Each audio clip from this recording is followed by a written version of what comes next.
नमस्कार विद्यार्थी मित्रांनो.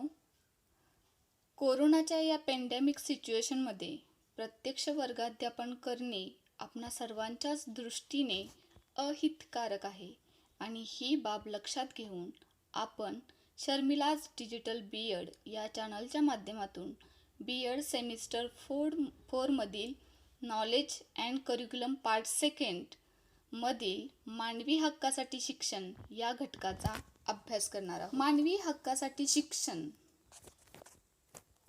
हा आजचा आपला टॉपिक आहे. मग आपल्यासमोर प्रश्न उभा राहतो की 20व्या शतकापूर्वी मानवी हक्काची संकल्पना अस्तित्वात नव्हती का? तर जेव्हा आपण पश्चिम युरोपचा विचार करतो तेव्हा ऊरचा राजा ऊर नमो यानं इसवी सन पूर्व 2050 मध्ये पहिली कायदेसंहिता स्थापन केलेली होती आणि त्या कायदेसंहितेच्या माध्यमातून मानवाच्या हक्काविषयी त्यानं त्यामध्ये नमूद केलेलं होतं. प्राचीन भारताचा जेव्हा आपण विचार करतो तेव्हा इसवी सन पूर्व 3ऱ्या शतकात राजा अशोकाच्या राजवटीतही नागरी हक्कांची पायाभूत तत्त्व निर्माण करण्यात आलेली होती. तसंच आपले वेद, बायबल, कुराण यासारखे प्राचीनतम ग्रंथ साहित्य आहे त्यामध्ये सुद्धा लोकांची कर्तव्ये, हक्क आणि जबाबदारीची जाणीव या चर्चा केलेल्या आढळतात. आता या मानवी हक्क आयोगाची स्थापना 20व्या शतकात झालेली असली तरी युनोच्या स्थापनेपासून मानवी हक्कांना विशेष महत्त्व देण्यात येत असल्याचं आपल्या लक्षात येईल. आता युनो म्हणजे काय तर United Nations Organization. United Nations Organization असा त्याचा लॉंग फॉर्म होतो. या युनोची स्थापना कधी झालेली होती तर 24 ऑक्टोबर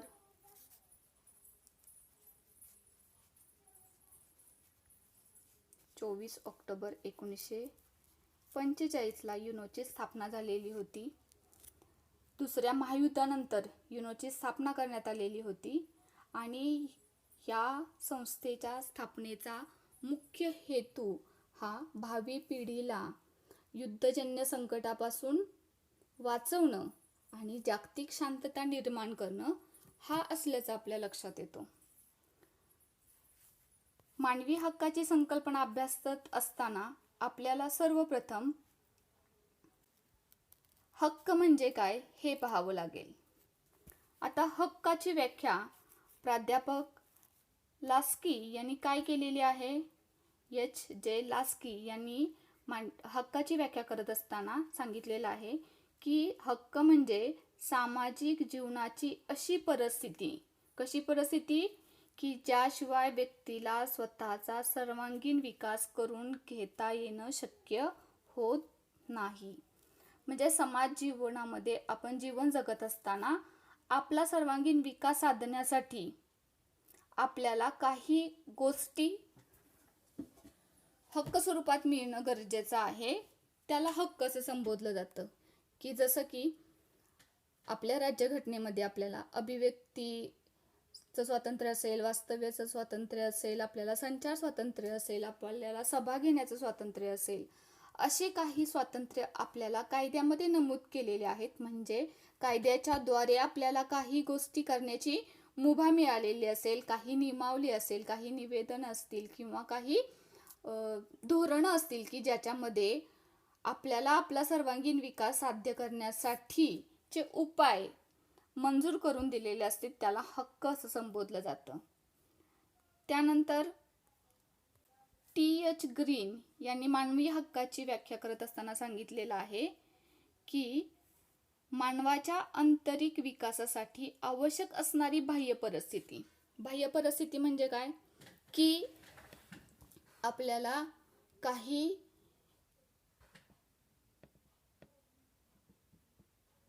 गोष्टींमध्ये काही अधिकार प्राप्त झालेले असतील की जसं की बालकाला कसं वागवलं पाहिजे, त्यासाठी बालक हक्क आयोगाची स्थापना केलेली असेल. महिलांवरती अन्याय अत्याचार होत असतील तर त्यांच्यावरती प्रतिबंध घालण्यासाठी महिला आयोगाची स्थापना करण्यात आलेली असेल. किंवा आपल्या राज्यामध्ये किंवा राज्यांतर्गत काही सीमावाद असेल, काही जलवाद असतील तर ते जलवादाची सोडवणूक करण्यासाठी आंतरराष्ट्रीय स्तरावरती काही न्यायालयाची स्थापना केलेली असेल. ते हक्क आपल्याला आपल्या आंतरिक विकासासाठी आवश्यक असतात. म्हणजे हे तयार केलेले कायदे किंवा तयार केलेले आयोग हे म्हणजे काय आहे, बाह्य परिस्थिती. आणि ही बाह्य परिस्थिती आपल्याला कशासाठी आवश्यक आहे, तर आपल्या आंतरिक विकासासाठी. म्हणून टी.एच. ग्रीन यांनी व्याख्या केलेली आहे की मानवाच्या आंतरिक विकासासाठी आवश्यक असणारी बाह्य परिस्थिती त्याला आपण काय संबोधतो, हक्क. आता पहा, मानवी हक्काची व्याख्या इथं देण्यात आलेली आहे. आता मानवी हक्क म्हणजे काय, तर मानवी हक्क म्हणजे व्यक्तीला जन्माने प्राप्त झालेले असे अधिकार. कसे अधिकार आहेत, तर व्यक्तीला ते जन्माने प्राप्त झालेले अधिकार जे व्यक्तीला आत्मसन्मानाने जगण्यासाठी आवश्यक असतात. कशासाठी आवश्यक असतात, तर आत्मसन्मानाने जगण्यासाठी आवश्यक असतात. मानवी हक्काची संकल्पना उदयास येण्यापूर्वी आपल्याला हक्क होते, परंतु त्या हक्कांना राज्याची मान्यता होती आणि राज्यानं दिलेले हक्क हे विशिष्ट प्रदेशापुरते मर्यादित होते. परंतु मानवी हक्काची संकल्पना ही वैश्विक आहे, जिथं राज्याची मान्यता असो किंवा नसो, व्यक्तीला जन्मतः काही हक्क प्राप्त होतात. ही संकल्पना मान्य झालेली आहे. व्यक्ती हा एक मानव प्राणी आहे आणि या मानव प्राण्याला स्वभावतःच काही हक्क आहेत. त्याला कुठल्याही देशाचं नागरिकत्व आहे किंवा नाही, तो कुठल्या देशाचा नागरिक आहे किंवा नाही याच्याशी त्याचा काहीही संबंध नाही. तर त्याला जन्मतःच काही हक्क प्राप्त झालेले आहेत आणि ते हक्क कुणीही त्याच्यापासून हिरावून घेऊ शकत नाही. त्याला आत्मसन्मानाने जगण्यासाठी आवश्यक असणारे सर्व हक्क म्हणजे मानवी हक्क असल्याचं आपल्या लक्षात येईल. त्यानंतर आपल्याला बघायची आहेत ती म्हणजे मानवी हक्काची वैशिष्ट्ये. आता मानवी हक्काच्या वैशिष्ट्यामध्ये आपल्याला 1 बाय 1 लक्षात येईल की मानवी हक्काची कुठली कुठली वैशिष्ट्ये आहेत. तर मानवी हक्काचं पहिलं वैशिष्ट्य असं आहे की मानवी हक्क हे निसर्गदत्त असल्याने मानवापासून ते हिरावून घेतले जाऊ शकत नाही. म्हणजे ते हक्क आपल्याला जन्मतःच प्राप्त झालेले आहेत, ते आपल्यापासून कुणीही हिरावून घेऊ शकत नाही. म्हणजे फक्त काही राज्य, काही राष्ट्र ह्यांच्या मान्यतेची त्याला आवश्यकता नाही, तर वैश्विक स्वरूपात जगाच्या पाठीवर एखादा व्यक्ती कुठंही जन्मला तरी त्याला ते हक्क जन्मतःच प्राप्त झालेले आहेत आणि ते हक्क हिसकावून घेण्याचा कुणालाही अधिकार नाही. त्याचबरोबर ह्या हक्काचं स्वरूप कसं आहे, सार्वत्रिक आहे. ह्या हक्काचं स्वरूप कसं आहे, तर सार्वत्रिक आहे. सार्वत्रिक म्हणजे काय, पूर्ण विश्वामध्ये या हक्काची अंमलबजावणी करणं प्रत्येक राष्ट्राला बंधनकारक आहे. हे हक्क फक्त भारतातल्याच नागरिकांना आहेत असं नाही, तर जगाच्या पाठीवरती जेवढी काही राष्ट्र असतील त्या सर्वांना समान स्वरूपात हे हक्क प्राप्त होतात.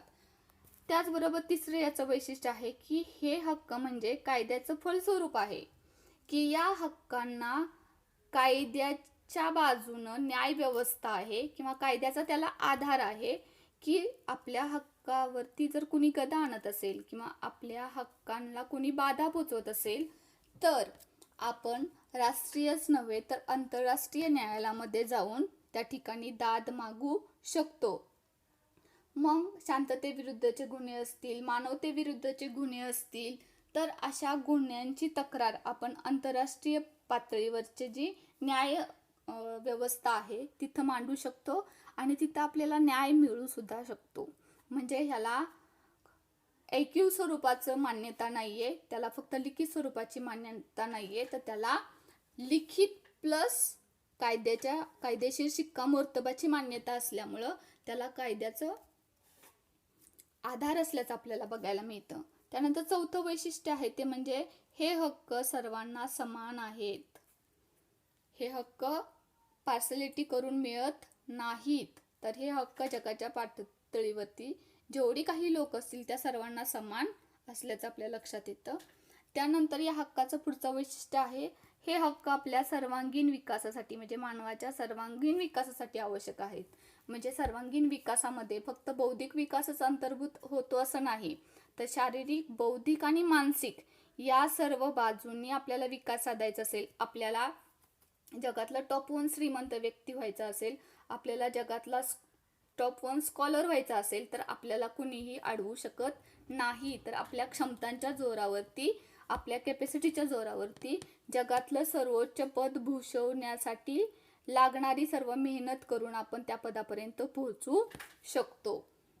त्यानंतर मानवापासून ते अलग करता येत नाही, हे त्याचं पुढचं वैशिष्ट्य आहे की मानवापासून हे हक्क अलग करता येत नाही. जेव्हा तुम्ही जन्माला आला तेव्हा ते हक्क तुम्हाला प्राप्त होतात, जेव्हा तुम्ही हे विश्व सोडून जाता तेव्हाच ते हक्क तुमच्यापासून विलग होतात. तोपर्यंत ते हक्क तुमच्यापासून अलग करता येऊ शकत नाही. की तुम्ही श्रीमंत आहे की गरीब आहे, तुम्ही एज्युकेटेड आहात की नॉन एज्युकेटेड आहात, ह्याच्याशी त्याचा काहीही संबंध नाही. तर जन्माने तुम्हाला प्राप्त होतात आणि अंतिम श्वासापर्यंत ते हक्क तुम्हाला उपभोगता येतात, तुमच्यापासून ते अलग करता येत नाहीत. आणि लास्टचं वैशिष्ट्य आहे, त्यास कायद्याचं संरक्षण आहे. म्हणजे ह्या हक्कांना फक्त मौखिक मान्यता नाही, तर याला कायदेशीर मान्यता आहे. आणि त्याच्यामुळं जसं की आपल्यावरती काही अन्याय अत्याचार झाला तर आपण उच्च न्यायालयात किंवा सर्वोच्च न्यायालयामध्ये दाद मागू शकतो. तसंच आपल्यावरती काही अन्याय अत्याचार झाला तर आपण आपल्या देशातच नव्हे तर आंतरराष्ट्रीय स्वरूपाच्या न्यायव्यवस्थेकडे सुद्धा दाद मागू शकतो आणि आपल्याला त्या ठिकाणी संरक्षण सुद्धा प्राप्त होऊ शकतं. म्हणजे बघा, युनोच्या आमसभेनं मानवी हक्काचा जो जाहीरनामा संमताने स्वीकृत केलेला आहे, की हा जाहीरनामा कुणी केलेला आहे, तर हा जाहीरनामा युनोच्या आमसभेनं तयार केलेला आहे.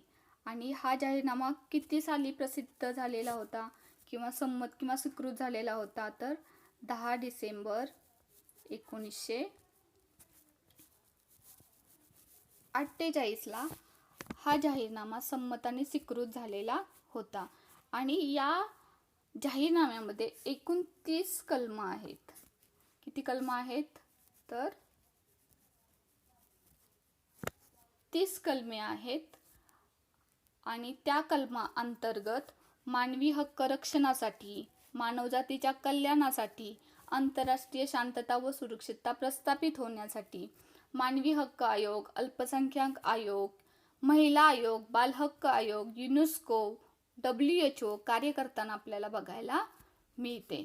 म्हणजे युनो अंतर्गत ह्या सगळ्या व्यवस्था, म्हणजे सपोज महिलांवरती अन्याय अत्याचार होत असेल तर महिला आयोगाच्या माध्यमातून त्या महिलेला संरक्षण देण्याची व्यवस्था आहे. किंवा काही शांतता प्रश्न असतील, सीमावाद असतील, जलवाद असतील, तर आंतरराष्ट्रीय न्यायालय त्या ठिकाणी आहे.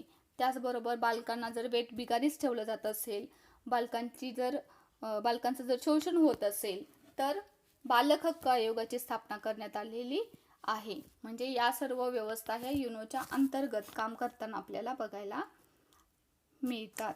यानंतरचा घटक आहे मानवी हक्कांचा विकास व शिक्षण. म्हणजे आपण मानवी हक्काची संकल्पना, त्याची वैशिष्ट्ये बघितली. आता आपल्याला या पॉईंटच्या अंतर्गत बघायचं आहे की मानवी हक्क आणि विकास यांचा सहसंबंध काय आहे. मानवी हक्क आणि विकास व शिक्षण ह्या दोन बाबी एकमेकाशी रिलेटेड कशा आहेत, हा भाग आपल्याला या ठिकाणी अभ्यासायचा आहे. याच्यामध्ये पहिला मुद्दा आहे तो म्हणजे शिक्षणातून विद्यार्थ्याला स्वतःचे व इतरांचे हक्क माहिती करून घेता येतात. म्हणजे काय करता येतं, विद्यार्थ्याला स्वतःचे आणि इतरांचे हक्क माहिती करून घेता येतात. म्हणजे मला कुठले हक्क आहेत याची जाणीव तर मला असायलाच हवी, त्याचबरोबर इतरांना सुद्धा ते हक्क आहेत आणि त्या हक्कांची पायमल्ली माझ्या कुठल्याही कृतीतून होणार नाही, हे देखील विद्यार्थ्याला माहीत असणं तेवढंच गरजेचं आहे. उदाहरणार्थ, अभिव्यक्तीचा हक्क किंवा अभिव्यक्तीचं स्वातंत्र्य मला आहे की मी कुठंही माझं मत मांडू शकते किंवा एखाद्या सिस्टीमबद्दल माझं स्वतःचं असणारं मत मी प्रदर्शित करू शकते. परंतु त्या अभिव्यक्ती स्वातंत्र्याचा वापर करत असताना, उपभोग घेत असताना इतरांना मानहानी होईल, इतरांचं सार्वभौमत्व धोक्यात येईल अशा प्रकारची कुठलीही कृती करण्याचा मला अधिकार नाही, हे विद्यार्थ्यांच्या मनामध्ये आपल्याला शिक्षणाच्या माध्यमातून रुजवायचं आहे. म्हणजे स्वतःच्या हक्काचा उपभोग घेत असताना इतरांच्या हक्कांना पायदळी तुडवण्याचा आपल्याला अधिकार नाही, ही भावना विद्यार्थ्यांच्या मनामध्ये शिक्षणाच्या माध्यमातून आपण रुजवू शकतो.